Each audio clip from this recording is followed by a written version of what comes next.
and then turn it back on? Just push the button for on, Well, push turn, it. turn, I already did. Well, it's still red light. Is it still taking?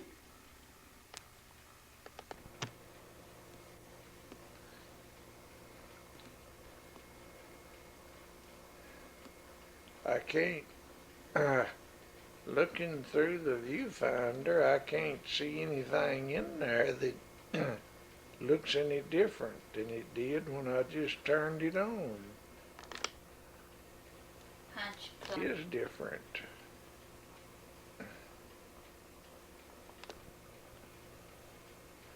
It, it says record.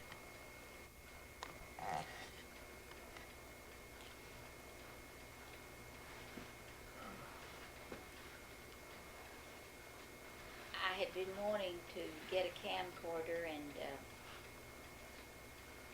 do a little talking for a long time, and so Lisa and Wesley loaned us a camcorder, and it's taken me a little while to think about this, but I have lots of stories stored up in my memory, and I just wanted to tell some of them before I forgot them.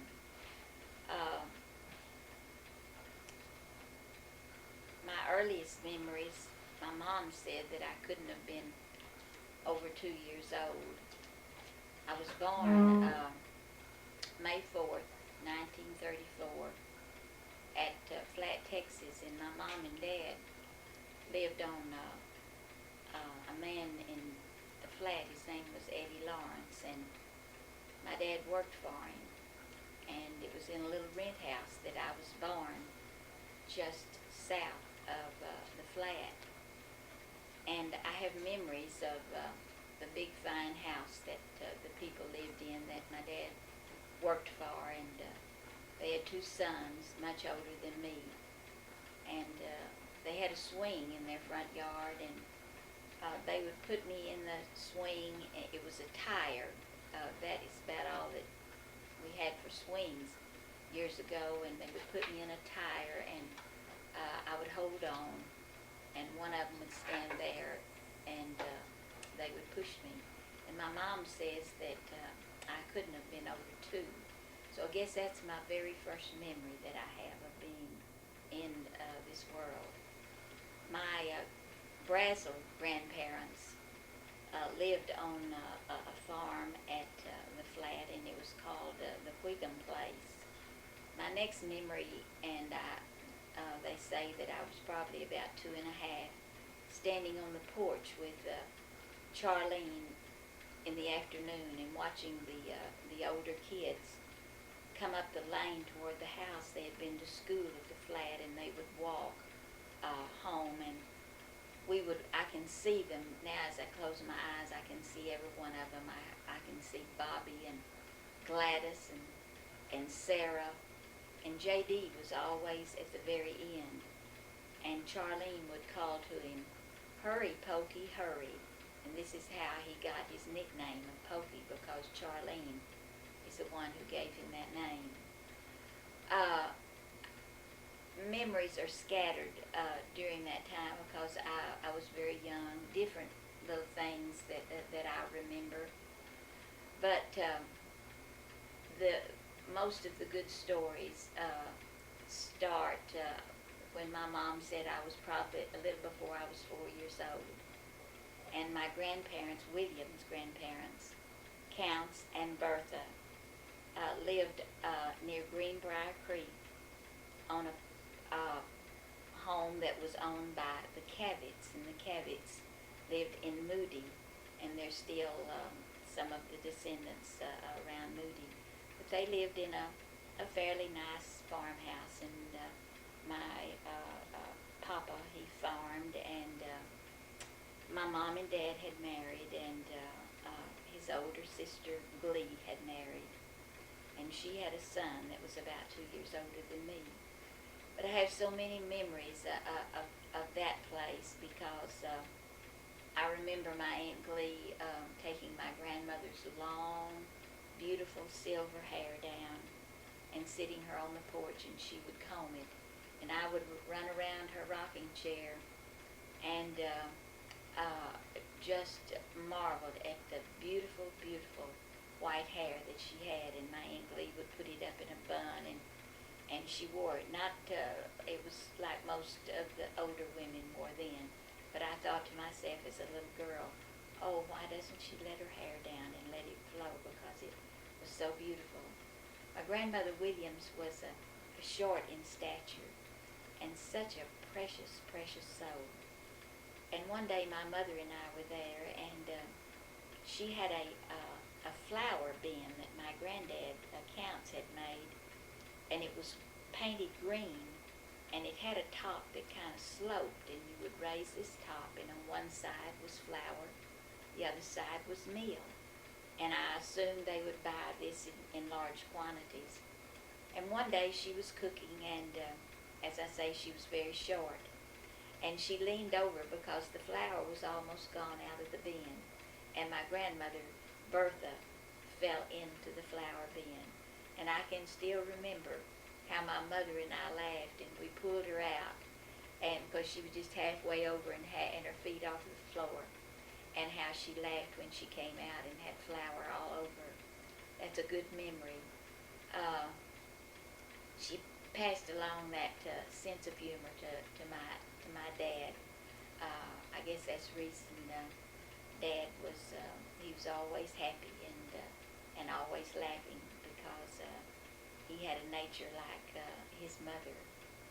I remember many Christmases at the farmhouse there.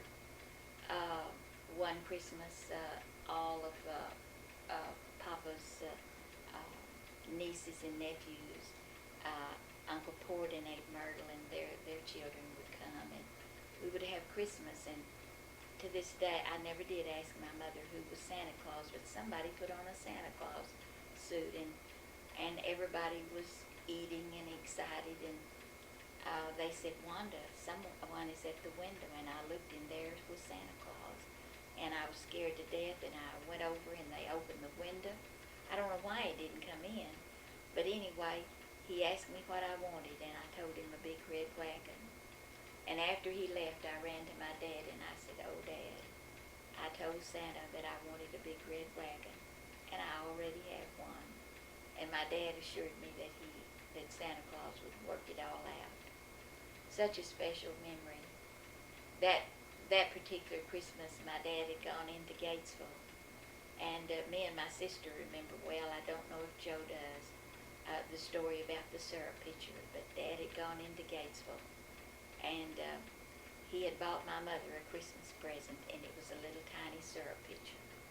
And I can remember when she opened it up that night and how happy she was, and she kept that pitcher for many, many years.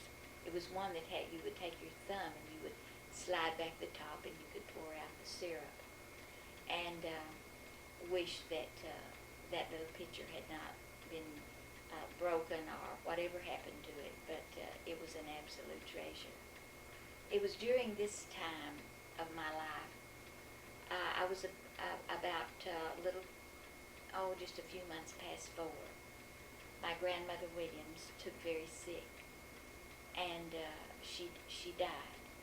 And I remember standing at the foot of her bed with Papa and my daddy and all of the family members gathered round.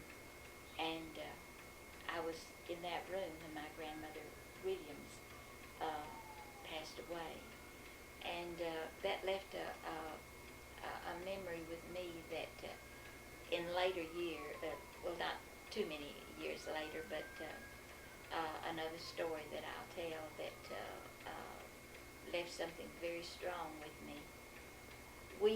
My dad, right after my grandmother Williams died, bought a little farm not far from Greenbrier Creek, and it was called the Fletcher Place.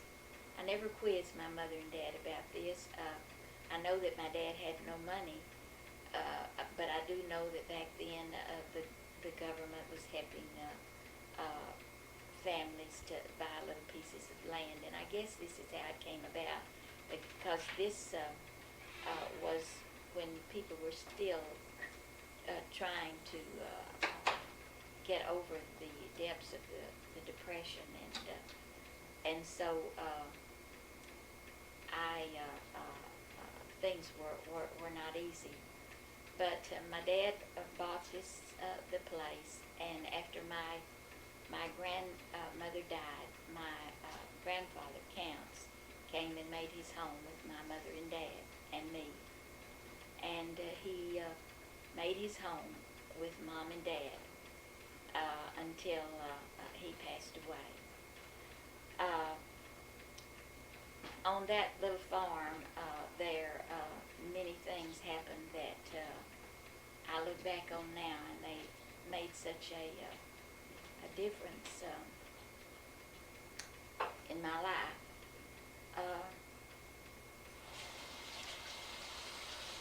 As I say, things were very hard. I did not know it, but mom and dad worked so very hard. I had to walk from the little place on Greenbrier Creek up to a family whose name was Bert.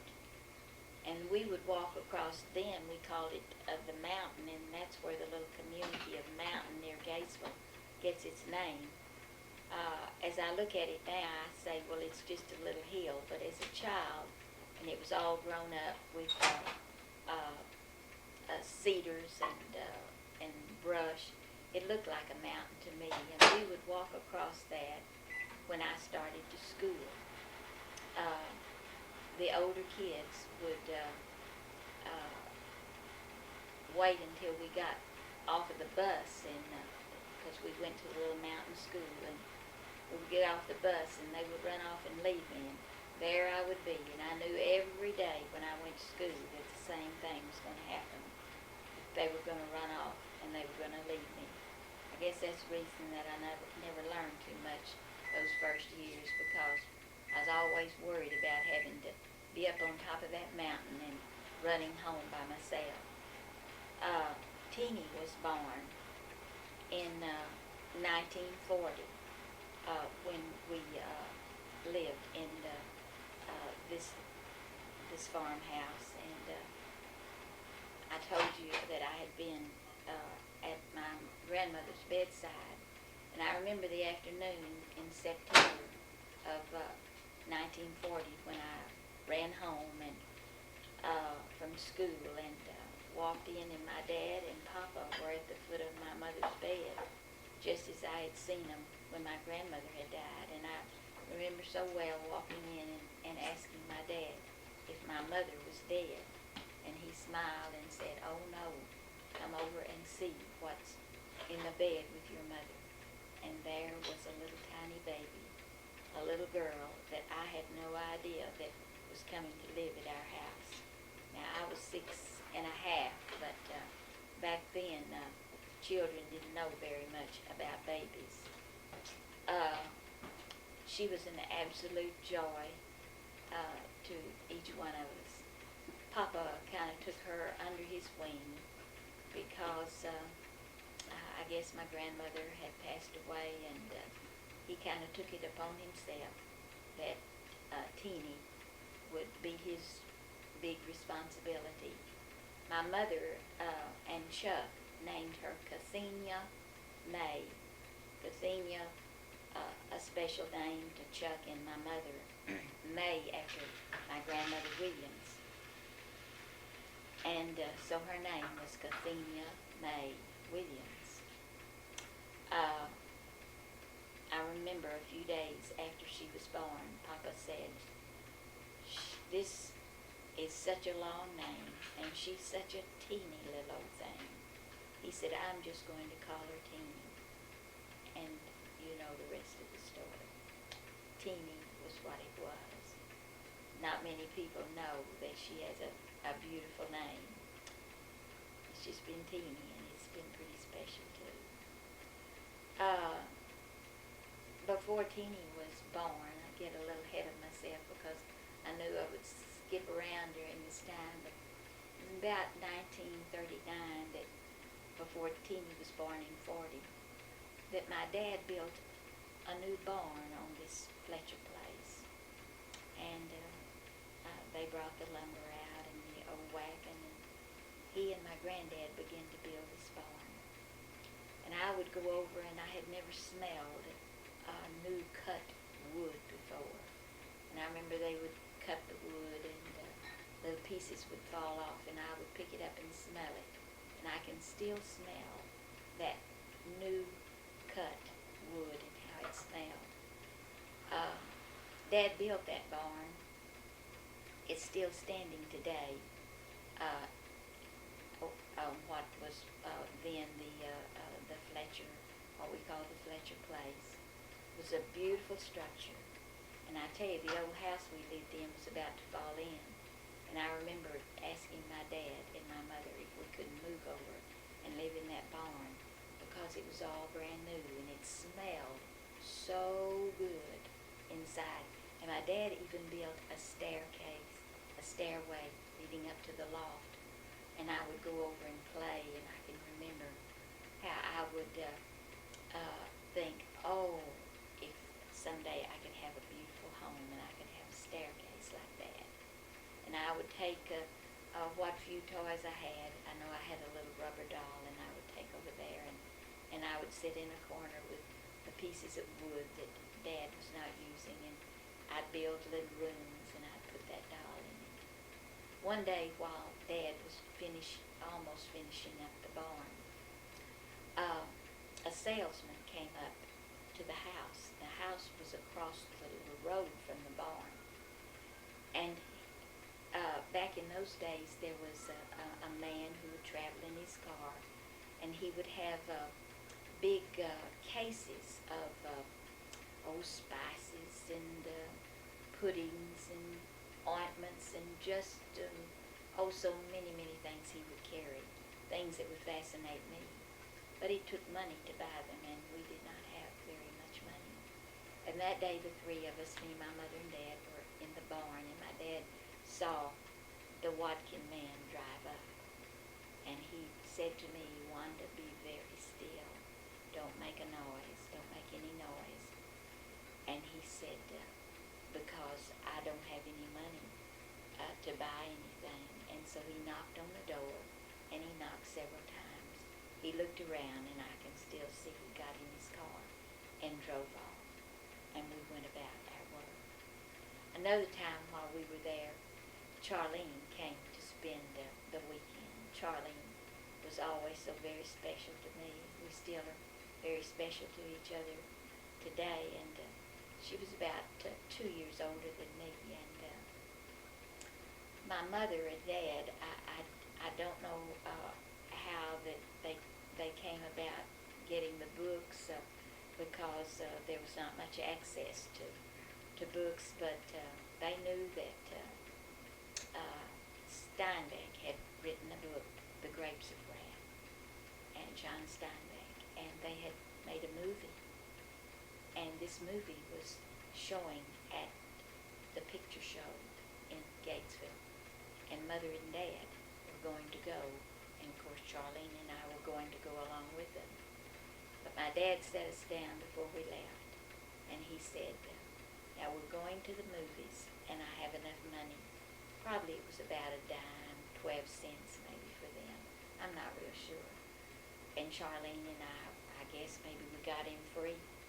But he said, "Please don't ask for any popcorn, because there's no money to buy popcorn." And so, I don't think he said it like that. He said, "Just don't ask for popcorn," but we knew not to ask, because we knew that it was good enough just to get to go to the movie.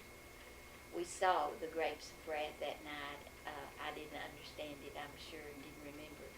In later years, when I was able to sit down and see it again on a good movie screen, and seen it many times on the TV, I think back to that day, and what a special day that was, and how excited my mother and Dad were to see The Grapes of Wrath, because they lived this story.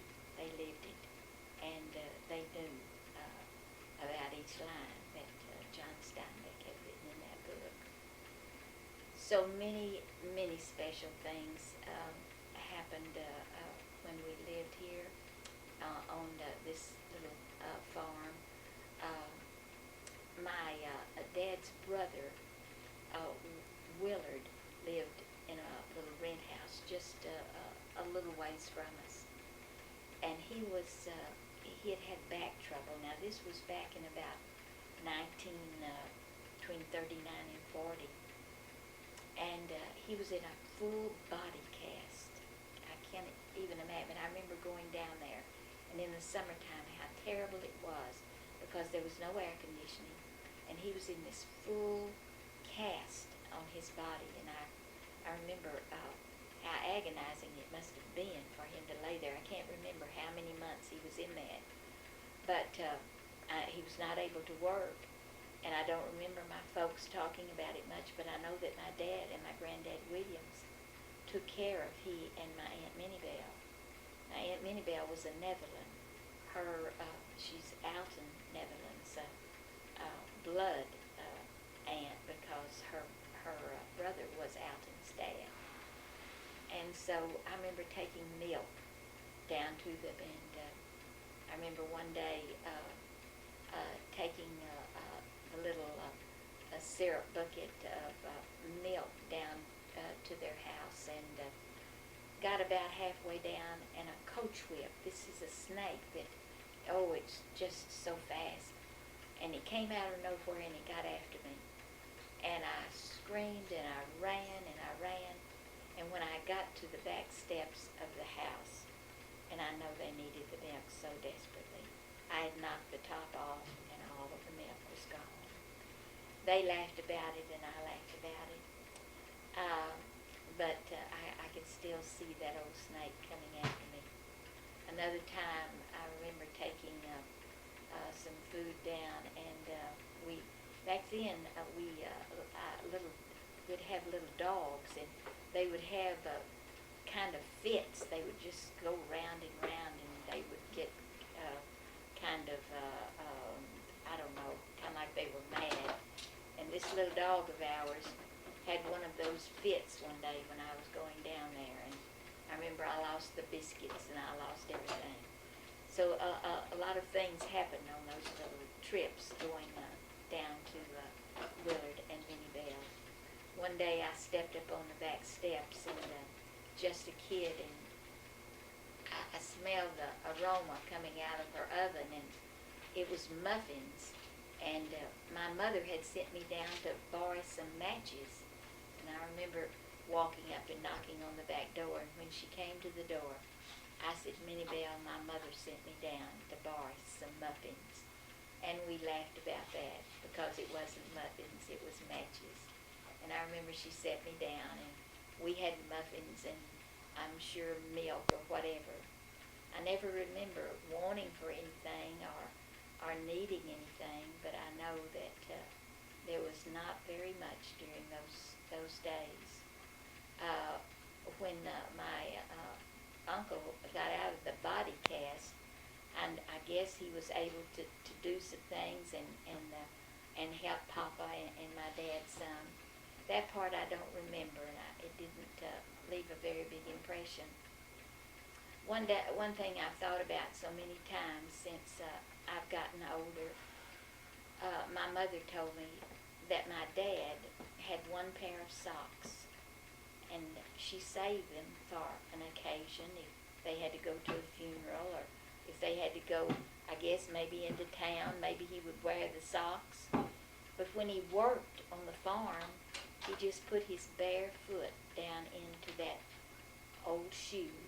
It was kind of a high-top shoe, and he would go off and work, and he had no socks. And one day I remember I looked up across the field in the afternoon. Now he and Papa were cutting post, and this was in a time after the crops, and of course there had to be some money made, so they were cutting cedar posts so that they could sell and make a little bit of money. And I saw them coming. They had been there for lunch and gone back, and This was like 3 in the afternoon, and I saw that something was wrong, and I called to my mother and I said, "Here comes Daddy and Papa, and Papa is hurrying." And my mother came to the door, and Papa told her, said, "Get out the kerosene," said, "Winfred has cut his foot bad with an axe." And so my mother pulled the old shoe off, and it was just full of blood. And she socked it down into that wash pan full of kerosene. And I wish I could remember how long, but my dad sat there. I remember how my mother got on her knees and she bathed it and she washed it and she cleaned it. And nothing but kerosene. No ointment, no medicine. She went and took an old sheet and she tore it into strips. She put it around his foot. She tied it or fixed it where he could still get his foot into the shoe. She stopped the bleeding, and he put his foot back into that shoe, and he and Papa went back and cut post until it was quitting time. Oh, that's a memory that I won't forget. They were very gritty folks, made out of very good stuff.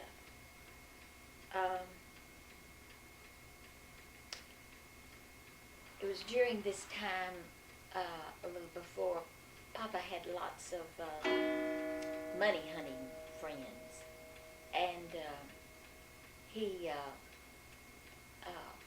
had people who would come to the house, and they would hunt money. You know, the treasure was buried here, the treasure was buried there. One of them's name was Chief. He was an Indian, and so that was a proper name, Chief. And he would come in the wintertime, and he would bring a big stick of peppermint candy. It was that long. Don't see it much anymore. Big stick. And every time he would come, he'd bring this. Well, I was a kid. So one day, I just asked him out of the clear blue. I said, "Chief, the next time you come, I wished you'd bring me some chocolate candy instead of a stick of peppermint." Well, when he left, I got a spanking from my mother for being so rude. And the next time he came, he brought some more peppermint. I never got any chocolate candy. But Papa had a nickname for everybody. And it was while we lived here on this old farm that I received the name Joe Gundy. Papa went to an old fortune teller, and her name was Joe Gundy. And so Papa gave me that name. And so some of them, my dad's folks all said Joe. A lot of my mother's family said Joe. A lot of them said Gundy. So many names. Papa would call me a name, Sweet Paralysis. And don't ask me where in the world these names come from, but this had something to do with his money hunting fortune days. But for everybody, there was a nickname. Everybody. Teeny. Later on, he had nicknames for Joe. But I was Joe. I was Joe. Papa called me Joe. And everyone until people who did not know real well thought my name was Wanda Joe. And so that was because of Papa. And in my later years and after I married, before he died, even though my brother's name was Joe, my mother had a sister, Bobby Joe, and different Joes, he told me, he said, "If you ever have a little girl, you need to name her Joe."